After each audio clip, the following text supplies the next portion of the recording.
তো hey guys, welcome back to another video. তো আজকে ফাইনালি আমি দিব আমার কালেকশন ট্যুর। আমি আমার রুম ট্যুর ভিডিওতে বলেছিলাম 20 লাখ হয়ে গেলে আমি কালেকশনের ট্যুর দিব, আর 20 লাখ অনেক তাড়াতাড়ি হয়ে গেছে। So thank you so much. আমি কালেকশনের এই সাইড থেকে শুরু করি। এখানে হচ্ছে আমার সব হট হুইলস রাখা। এই যে একটা ল্যাম্বরগিনি, আর আমার কাছে আরেকটা ল্যাম্বরগিনিও আছে। এটা হচ্ছে এই যে ল্যাম্বরগিনি অ্যাভেন্টাডর। এখানে ল্যাম্বরগিনির পাশাপাশি অনেক গাড়ি আছে। অ্যান্ড এখান থেকে আমার সবচেয়ে ফেভারিট গাড়ি হচ্ছে এটা, যেটা হচ্ছে নিশানের GT3 টার্বো। আর এখানে অনেক গাড়ি আছে, সব একটা একটা করে বলতে গেলে অনেক টাইম লাগবে। গাড়ির পিছনে হচ্ছে আমার প্রাইমের বটল রাখা। এখানে 3টা ফ্লেভারের আছে।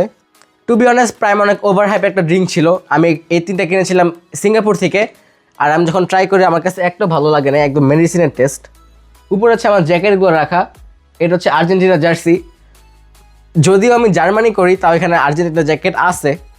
অ্যান্ড কালেকশানে এই সাইড হচ্ছে আমার পারফিউম আর শেলস রাখা। আমি যখন কোনো বিচে যাই এই শেলসগুলো আমি কালেক্ট করে নিয়ে আসি। যেরকম এটা আমি এনেছিলাম থাইল্যান্ড থেকে। এখানে থাইল্যান্ড, ইন্দোনেশিয়া অ্যান্ড আমাদের কক্সবাজার থেকেও আছে। এখানে হচ্ছে 3টা নিউট্রালের মিনি জার, যেগুলো আমি ডিফারেন্ট কান্ট্রি থেকে এনেছিলাম। একটা হচ্ছে আমি গিফট পেয়েছিলাম, আমার কাজিন দিয়েছে, আর 2টা হচ্ছে আমি কিনেছি সিঙ্গাপুর থেকে। অ্যান্ড তার পিছনে হচ্ছে আমার পারফিউম রাখা। শামুকের সাথে আছে কিছু ফেক অ্যানিমালস, যেগুলো আমি মেলা থেকে কিনেছিলাম। আর তার পিছনে হচ্ছে আমার পারফিউমের কালেকশন। এখানে ফগ থেকে শুরু করে লাতাফার সব ধরনের পারফিউমই আছে। আমার কালেকশনে মোস্ট এক্সপেন্সিভ পারফিউম এখন যেটা আছে সেটা হচ্ছে লাতাফার খামরা।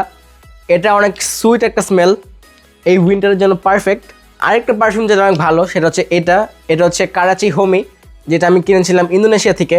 এটার স্মেল অনেক ভালো, কিন্তু এটা একটু কম লাস্ট করে, সো এটা বেশি ইউজ করি না। এখন বটম শেলফের কথা বলা যাক। নিচের শেলফে আছে হচ্ছে আমার ঘড়িগুলা। এখানে ঘড়ি বলতে গেলে বেশিরভাগই smart watch. To be honest, smart watch এখন আর বেশি পড়া হয় না, আমি এখন স্মার্ট ওয়াচ কিনিও না, এখন বেশি অ্যানালগ ঘড়িই পছন্দ। আমার ওয়াচ কালেকশনের সবচেয়ে এক্সপেন্সিভ ওয়াচ বলতে গেলে এটা স্যামসাংয়ের ওয়াচ 4, যেটা আমি কিনেছিলাম দুবাই থেকে। সেকেন্ড এক্সপেন্সিভ হচ্ছে হুয়াওয়ের ওয়াচ ফিট 4, যেটা অ্যাকচুয়ালি আমি গিফট পেয়েছিলাম আমার বার্থডেতে। আর যদি আপনার বার্থডে ভিডিও দেখতে চান বলবেন, আমার বার্থডে ভিডিও কিন্তু করা আছে, বাট আমি এখন আপলোড করি নেই।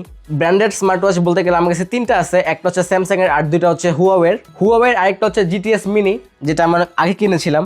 অ্যানালগ ওয়াচ বলতে গেলে আমার কাছে 2টা আছে। একটা হচ্ছে ক্যাসিওর, আরেকটা হচ্ছে টাইটানের। এই যে এটা হচ্ছে টাইটানের, আর এটা হচ্ছে ক্যাসিওর। ওয়াচের পাশে হচ্ছে আমার একটা ক্যামেরা রাখা, স্যামসাংয়ের ক্যামেরা। এই ক্যামেরাটা কিন্তু অনেক আগের, বাট এটা পিকচার কোয়ালিটি অ্যাকচুয়ালি অনেক ভালো। ক্যামেরার পাশে হচ্ছে আমার DJI Action 5 এর ব্যাটারি, আর হচ্ছে আমার DJI মাইক, যেটাতে আমি এখন রেকর্ড করতেছি। তার পাশে হচ্ছে আমার সানগ্লাসের কালেকশন। সানগ্লাস বলতে গেলে এটাই সবচেয়ে এক্সপেন্সিভ, যেটা হচ্ছে ক্যারেরা ব্র্যান্ডের, আর এটার ডিজাইনটা হচ্ছে এরকম। আমার 3টা সানগ্লাসের ডিজাইন হচ্ছে একই রকম, সেম। আমার কাছে সানগ্লাস যদিও 7টা আছে, এখান থেকে আমি 2টাই বেশি পড়ি। অ্যান্ড তার পাশে হচ্ছে স্কিন কেয়ার করার জন্য জিনিস। স্কিন কেয়ার বলতে গেলে লোশন আর ভেজলিন আর কিছু ক্রিম।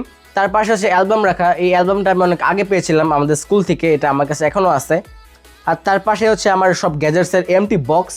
সো কোনো কোয়েশ্চেন্স থাকলে কমেন্ট বক্সে আস্ক করবেন। আজকের জন্য এতটুকু, দেখা হবে নেক্সট কোনো ভিডিওতে। Thank you so much for watching, by.